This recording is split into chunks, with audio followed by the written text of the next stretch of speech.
The Dolphins have activated tight end Darren Waller from the PUP list, physically unable to perform, and he will begin practice for the first time since his retirement in June of 2024.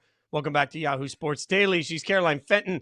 I'm Jason Fitz. And look, if this were 2022, 2023, Darren Waller coming off the PUP list would be a reason for excitement. But, I mean, the last time Darren Waller played meaningful football feels like it was a long time ago. But, Caroline, he's another weapon. If his hamstrings have healed and if he's able to be a healthy version of himself, we've seen how tough he is to cover. And then all of a sudden you're sitting there saying, wow, could this be another key for the Dolphins offense to be explosive? Are you buying it?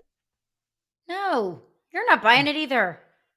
You sounded awfully convicted in what you were saying. And look, maybe there's a world where that is the truth. And Darren Waller, prove me wrong.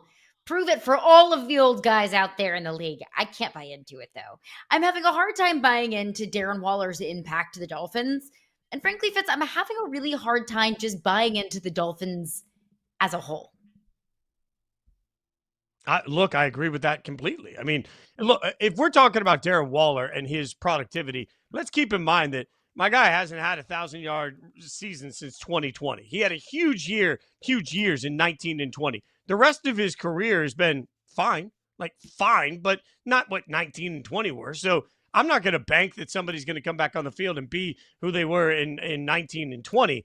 Look, the real answer here is if this stops Darren Waller from making more music videos, then I'm in for Darren Waller coming back to the NFL. But I don't believe it makes any real difference to the Miami Dolphins, who I think are just sort of stuck in this level of, oh, God. Why did we do that? Why? So his song, so it's like a breakup song after he and Kelsey Plum, obviously, WNBA star, broke up. And then what is he getting, like stabbed on the beach? Why did we do that, Darren? I mean, don't do the that. Videos. Look, Darren, I'm gonna tell you what somebody in your circle should have told you a long time ago. Music's just not your thing, buddy. Congratulations on an incredible football career. We need more people in the world that will just look at somebody and be like, hey, I appreciate you like doing this, but you're just not good at it. Like, that happens in football. If I tried to go out and play football, somebody would pull me into the sidelines after I got murdered on the field, and they would say, hey, this ain't your thing. Like, I just need more people to do that for me. Darren Waller, music ain't your thing. Like, it's okay. It just is not your thing. Yeah, and you know what? I appreciate that his circle is so incredibly supportive of all of his new career ventures and all of his creative ideas. However, I think we need to bring back tough love. I think we need to bring back telling our loved ones no. It's just something I'm going to throw out there. But, I just want to bring that back. In general, Caroline, I want to bring that out in the world. Like, I want to normalize my friends looking over and be like, dude, that is not a good look on you today. Like, you don't want to wear that out. Like, I want to normalize that. Like, I want friends that can be honest with me. If every single idea you have is a good one, you need different friends. And Darren Waller, you need to get some better friends around you. You know, that there's no doubt. But the Dolphins need to figure out how to make this offense what we thought this offense was going to be. Like, Caroline, for the last couple of ever since they dropped 70 on the Broncos, it feels like we talk about them some kind of way, but the actual product on the field, it just feels like they're just mid. It feels like we're holding on to something that isn't there anymore. It's like a relationship that's gone south and you were holding on to the best time that you guys had together 2 years ago. And that's when you are truthful with your friends and you sit them down and say, look, it's not working anymore. Just cut your losses. You are not that same, boyfriend and girlfriend when you dropped 70 points on the Denver Broncos 2 years ago. It's just not who you are anymore. And I feel like we're getting to a point, in football, shticks get old, right? When Bill Belichick was rude and short with the media, it was funny when they were winning Super Bowls. And nobody cared that Bill Belichick treated the media with some disrespect, to be honest, because they were winning Super Bowls, so it doesn't matter. You can cover up anything, any bad, negative news if you're winning football games. When you're not, all of a sudden it becomes a problem. When Tom Brady goes to Tampa Bay and he wins a Super Bowl and the New England Patriots kind of become the laughingstock of the league, all of a sudden, nobody was putting up with Bill's snide and rude comments anymore. I kind of think that's going to come to fruition in Miami with Mike McDaniel.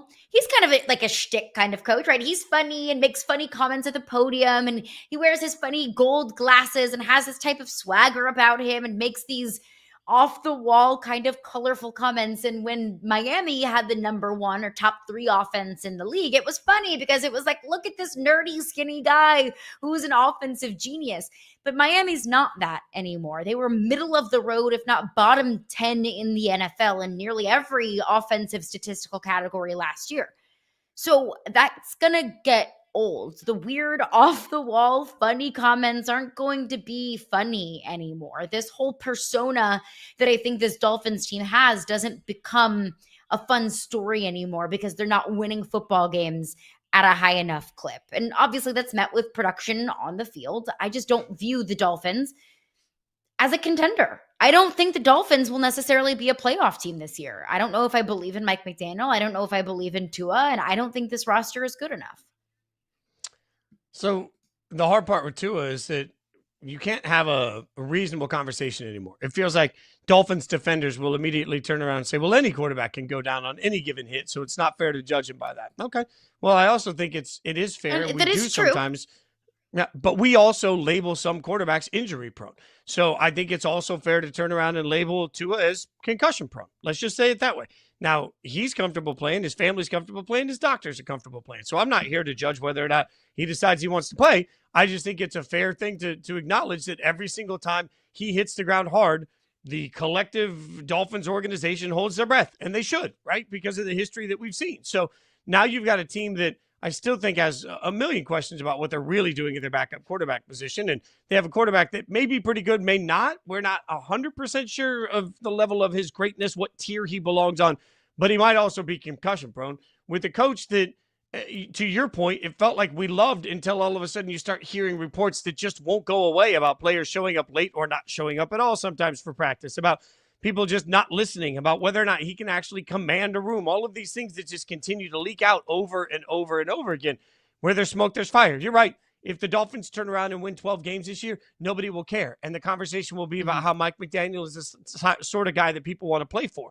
But that isn't what the Dolphins have been doing. So the problems that they have are still the problems that they have. Is Tyreek Hill going to want to play there all year? I don't know. It feels like every few months we get some different weird distraction moment from him, right? I have no idea. Can they play in cold weather still? No, they can't. So does the AFC run through Baltimore, Buffalo, and Kansas City, cold weather cities? Yes, it does. Yeah. So like the number of check marks against the Dolphins far outweighs the number of check marks for them. I just would be pretty surprised if they're a meaningful, relevant football team by the end of the year. I'm with you. And look, prove me wrong, but this AFC is too stacked. I think in order for the Dolphins to make the playoffs, they have to get through the Buffalo Bills. I'm not making that bet any day.